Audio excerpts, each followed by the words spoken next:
porque no quiero que dejemos de tocar unos puntos del catolicismo romano que me parecen sumamente interesantes para abordar acá y que también me gustaría preguntarte si los abordas allí. Pero antes de entrar al catolicismo romano, yo quisiera que habláramos brevemente sobre el actual Estado de Israel, porque nos encontramos hoy en día muchos evangélicos que tú prácticamente no puedes hacer un comentario en contra del Estado de Israel, de alguien como Benjamín Netanyahu, porque ya técnicamente entonces te comienzan a analizar lo que nosotros acá en el mundo de las redes sociales dentro de la apologética llamamos el famoso conjuro: bendeciré a quienes te bendijeren y maldeciré a quienes te maldijere. Entonces llega un punto en que te quieren utilizar esa psicología si tú haces la afirmación categórica de que aquel judío que no abrace a Cristo no puede ser parte del pueblo de Dios neotestamentariamente hablando, ¿entiendes? Entonces, Pero esto es obvio. Vamos a ver, cualquiera que vaya a Gálatas 3 uh-huh, puede ver cómo el apóstol afirma que la descendencia de Abraham solo son los que creen en Jesús. Da exacto. lo mismo el tipo de sangre que corra por tus venas, tu ADN, etcétera.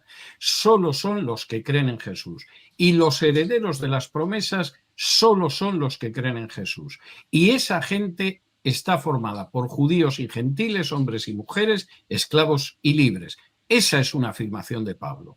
No Uh-huh. conozco ningún apóstol hoy en día cuya autoridad sea superior a la de Pablo, suponiendo además que sea un apóstol. De manera que eso para mí es evidente. Cuando uno va a Hechos 3, Pedro es tajante.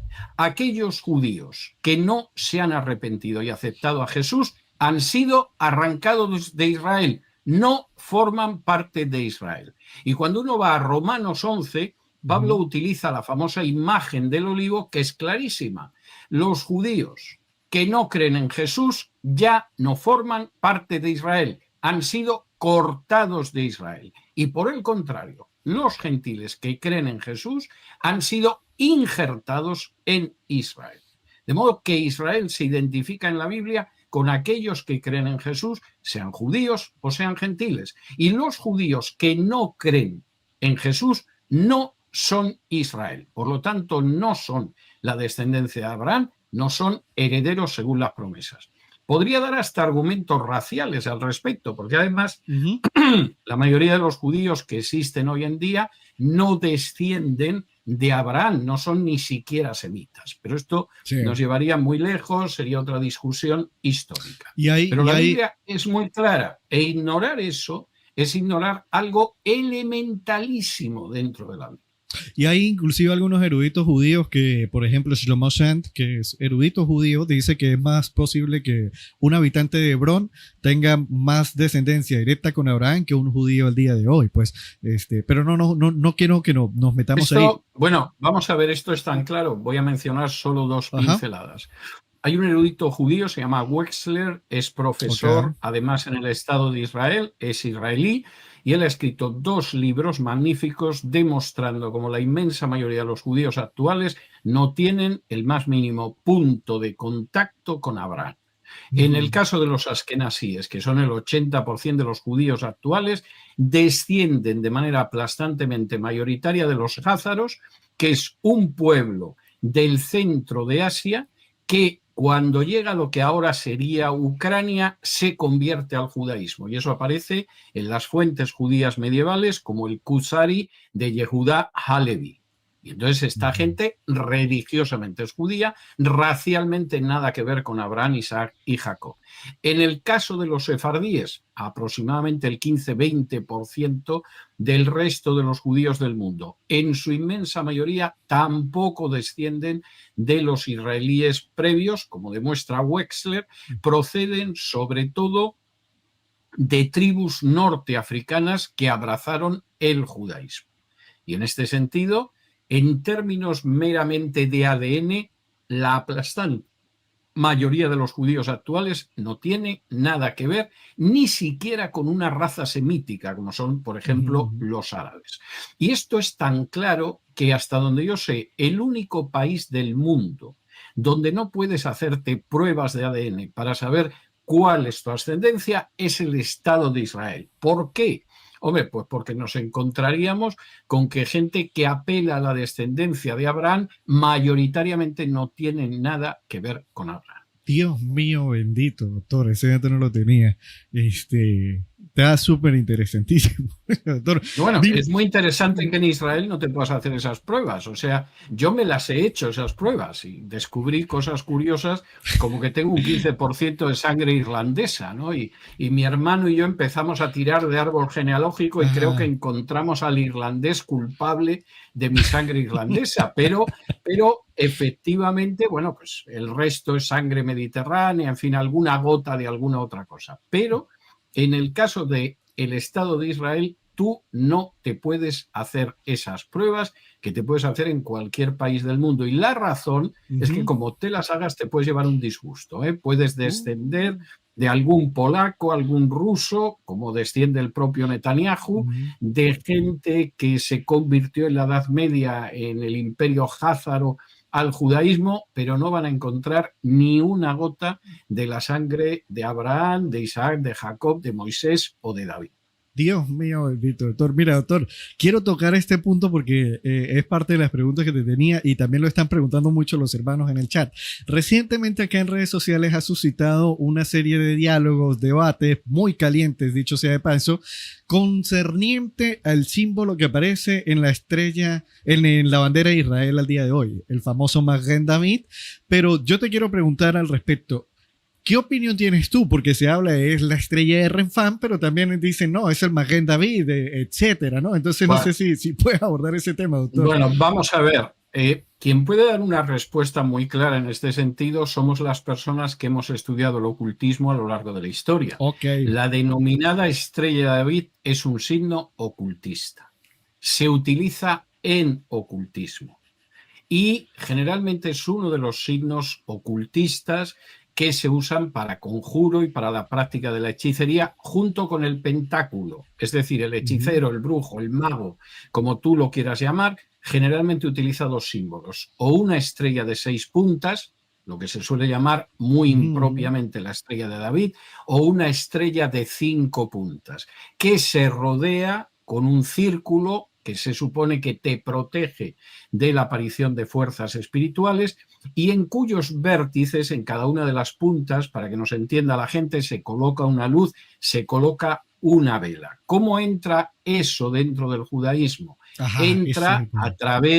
entra a través de la práctica de hechicería que en el judaísmo empieza incluso antes del nacimiento de Cristo.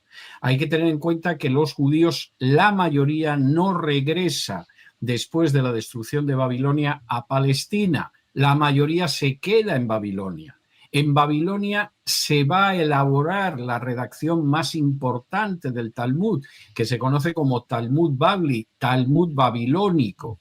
Y cualquiera que conozca el Talmud sabe que rezuma hechicería, superstición y, por supuesto, paganismo, aparte de la interpretación farisaica de las escrituras, que es importantísima en la redacción del Claro. Talmud. Y esa impregnación de paganismo que se da ya en el judaísmo ya estaba presente en el siglo I. La gente recordará cómo en el libro de los Hechos aparece un personaje Ujú, que ujú. se gana la vida supuestamente expulsando demonios. Pero claro, cuando los demonios deciden hacerle caso, porque a veces no le hacen caso y el judío y sus hijos reciben un palizón de varios demonios, aunque ellos intentaban dominarlos invocando a Jesús y a Pablo que predica a ese Jesús, eso en el siglo I era una realidad que tenía siglos. A lo largo de la Edad Media y sobre todo con el desarrollo de la cábala, que es una forma de hechicería muy típicamente judía, que sigue teniendo hoy en día una presencia verdaderamente sorprendente en determinados ámbitos, por ejemplo, en la creación de inteligencia artificial, Ujú. porque la creación de inteligencia artificial coincide con el cabalismo judío en muchísimos aspectos. Por supuesto, lo que sucede es que ese signo se va popularizando cada vez más dentro del judaísmo. Y efectivamente, eso no es la estrella de David, eso no es el escudo de David. La atribución a David es muy tardía. Originalmente en la Edad Media se conoce como el sello de Salomón, pero Ujú. porque se considera que Salomón ha sido un gran mago, una leyenda que arranca de esa mención bíblica de cómo Salomón hubo un momento que se separó de la fe limpia y se dedicó a rendir culto a otros dioses, y que incluso aparece recogido en el Corán. Ese Salomón que ya aparece como el gran mago, el gran hechicero, el que tiene poderes mágicos. Y originalmente esa estrella de David se llama el sello de Salomón. Y, por supuesto, es algo que tiene un origen abiertamente ocultista y que el sionismo, que busca un símbolo, durante un tiempo piensa en el hecho de tener el candelabro de 7 brazos y al final acaba apelando a la estrella de 6 puntas, pues, hombre, porque es más sencillo que el candelabro de 7 brazos, es más visual.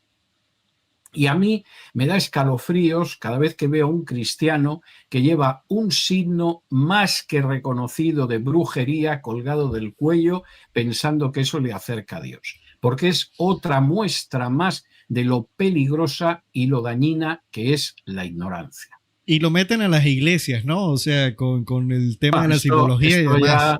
Esto ya es el remate, pero es de nuevo una muestra de peligrosísima ignorancia.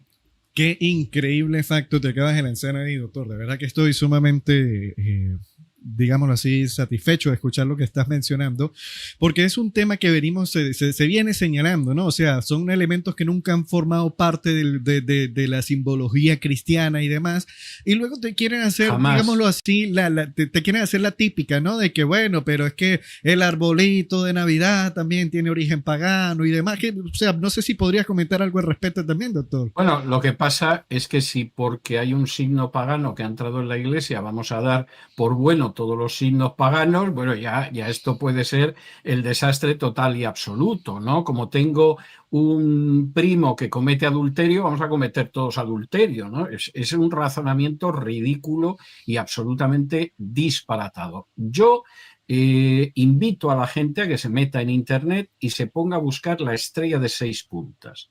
Y va a ver que en muchísimas ocasiones es un signo claramente de brujería, porque además el triángulo que se cruza con otro triángulo reproduce uno de los principios elementales de la brujería, que dice que la realidad de arriba es como la realidad de abajo. El mago lo que intenta es provocar que esos poderes superiores le pasen a él para poder transformar la realidad. Y entonces eso que algunos llaman la estrella de David, por supuesto los sionistas, lo único que es un signo histórico de brujería y además fácilmente identificable. Y es lamentable que haya cristianos que en su inmensa ignorancia lleven eso encima. ¿Y qué tal los cristianos instando a bendecir el actual Estado de Israel, que es abiertamente reconocido que hoy día están haciendo un genocidio con todo lo que es la población palestina? Bueno, que hay cristianos inclusive allí. Son cristianos ignorantes que, para empezar, desconocen lo que dice la Biblia. Vamos a ver, en la Biblia, cuando los reyes de Israel se comportan de una manera que es contraria a la ley de Dios, llegan los profetas y les dicen, te bendigo porque eres el rey de Israel, o le dicen al rey de Israel, si tú y tu sociedad no os arrepentís, preparaos a encontraros con el juicio de Dios. Wow. Los verdaderos profetas de Dios, ¿qué le dicen a los reyes de Israel y a los reyes de Judá? Arrepentíos porque si no viene el desastre. ¿Y qué dicen los falsos profetas? No, shalom, shalom, paz, paz. Este es el reino de Dios. El templo de Jerusalén va a seguir en pie. Cuando nos encontramos en esa generación decisiva que va a sufrir la destrucción de Jerusalén y la destrucción del templo por Nabucodonosor, el verdadero profeta, que es Jeremías, que dice, te bendigo Israel, quien te bendice a ti recibe bendición. ¿Dice eso? No, eso lo dicen los falsos profetas. Y Jeremías lo que dice es, si no os arrepentís, todo esto va a ser arrasado. Y por mucho que repitáis, shalom, shalom, y en Jerusalén está el templo, no va a servir de nada. Voy a ir una escala muy superior a la de Jeremías. Cuando Jesús anuncia la destrucción del templo en Mateo 24, en Marcos 13, en Lucas 21, Jesús se sube al monte de los olivos y dice: bendito sea Israel, que me venga la bendición que yo derramo sobre Israel, o dice: esta generación maldita y perversa va a recibir la destrucción del templo. Y maldice a la higuera. ¿Qué es lo que hace Jesús? Claro. Bueno, ¿qué ejemplo tengo yo que seguir? El de Jesús, el de los profetas del Antiguo Testamento que llaman al arrepentimiento y que dentro del pacto que aparece en Deuteronomio 28 y 29 dice que Israel no va a escapar del castigo si rompe las condiciones del pacto. ¿O tengo que seguir a estos falsos profetas que, como los falsos profetas de la época de Jesús o los falsos profetas de la época de Jeremías, dicen que no va a pasar nada porque Dios le consiente todo a su pueblo, que es Israel? ¿A quién sigo? ¿A los profetas del Antiguo Testamento y a Jesús, o a los falsos profetas del Antiguo Testamento que predican lo mismo que estos predicadores de ahora? Porque yo tengo muy claro que para mí el testimonio es el de los profetas y el de nuestro Señor Jesús, no el de aquellos falsos profetas que tienen ahora un paralelo en gente que como mínimo es muy ignorante de lo que dicen las Escrituras. No, qué espectacular, doctor.